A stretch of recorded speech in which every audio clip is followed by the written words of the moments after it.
Hello and welcome. Today I'm gonna present my project on special relativity. So let's move on into the questions that I used to develop my thought process throughout the project. So my questions were: what is special relativity? How does special relativity work? How many paradoxes are there? What is the history behind special relativity, and when did Einstein came up with the idea?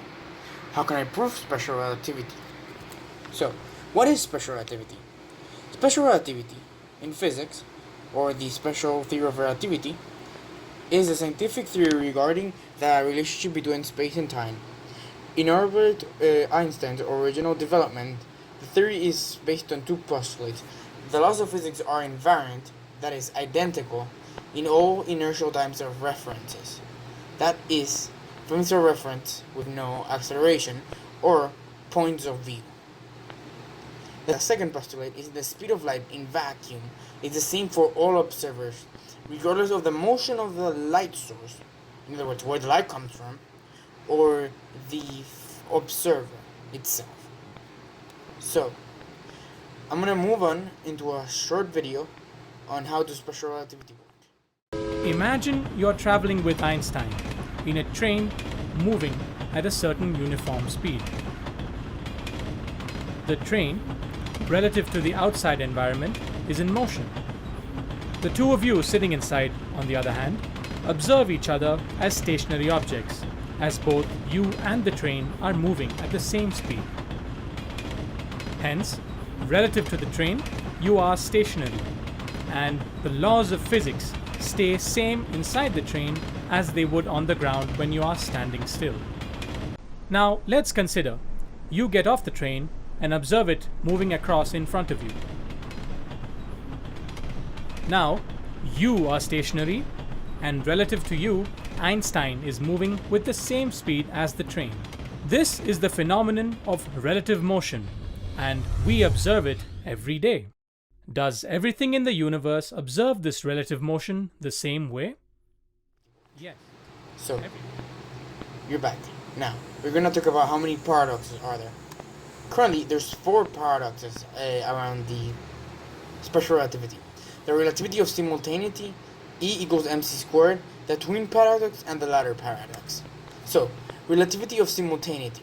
The paradox of the relativity of simultaneity is that two events can happening in 2 different places can happen at the same time based on a person, but to another person they might not occur at the same time. So what it basically means is that there's no absolute simultaneity. O sea, there cannot, meaning there is nothing that happens at the same time always. It's not possible. Then E equals mc squared.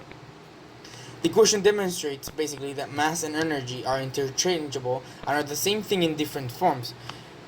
For example, if mass magically was converted into energy, it would be quite a lot.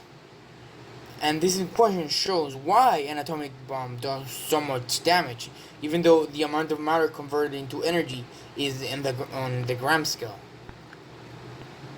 It also shows that as an object's speed approaches the speed of light, from an observer's point of view, its relativity mass increases. In other words, limiting how much mass an object can have. In other words, the mass amount of, for us currently, what we have discovered so far, the mass amount of mass something can acquire is the same as the speed of light, currently, in our current physics knowledge. So, the ladder paradox. Basically, this ladder paradox is special because it involves the dimensions of an object. Can be perceived by one observer, by a person, smaller than the result of the original object, but at rest.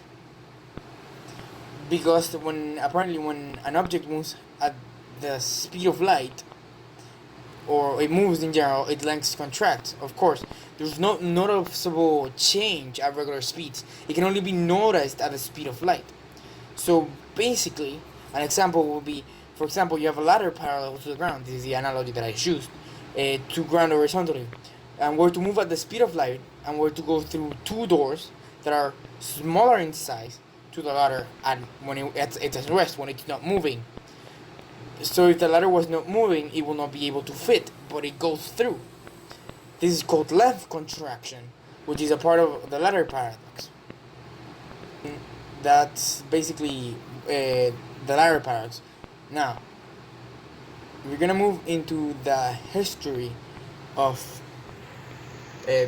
basically the relativity of simultaneity.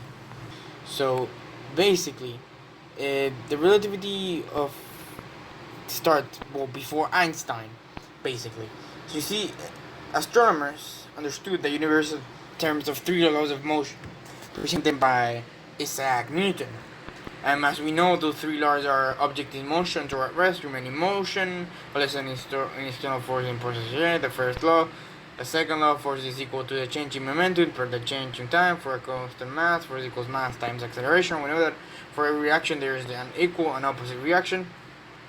But there were cracks in the theory for decades before Einstein's arrival on the scene.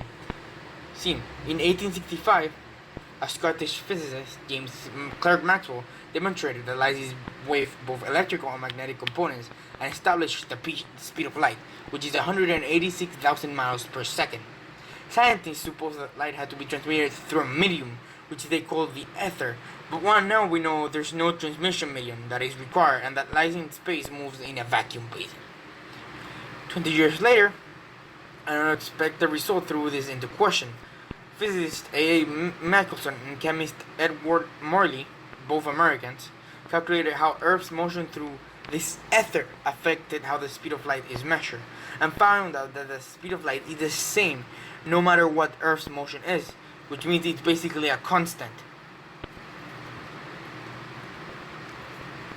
Then, Einstein, into the moment of advantage, began thinking of light's behavior when he was just 16 years old, right? We're in 1895. He basically did a thought experiment with himself.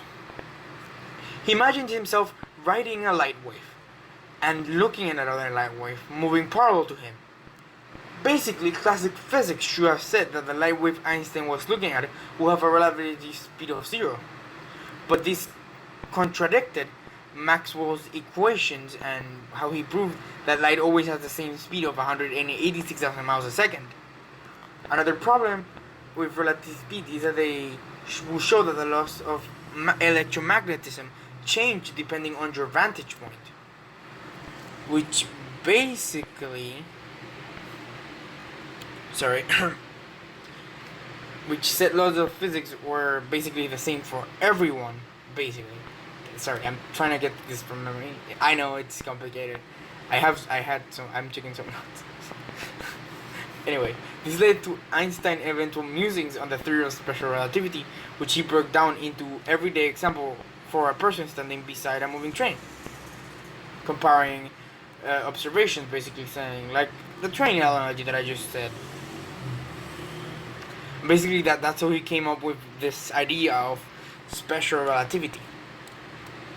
So, now, I'm gonna leave you with a thought experiment, which is a bit of my own. It has a deviation, because some people have had this thought experiment before, but hey, I modified a bit. There's a lightning storm going outside, and you are an unlucky sod who's outside as you are running back to your house. A train's getting your way. As you wait for the train to finally get out of the way, you see a lightning bolt strike 2 trees a few meters from you at the same time. But what you didn't know was that a person within the train saw it too. But he saw from a different inertial frame of reference or a different point of view. Do you think he saw the same as our character, or that one tree was struck first and the second later? Please leave your answers in the comments below. Well, I hope you liked my presentation, and have a good day.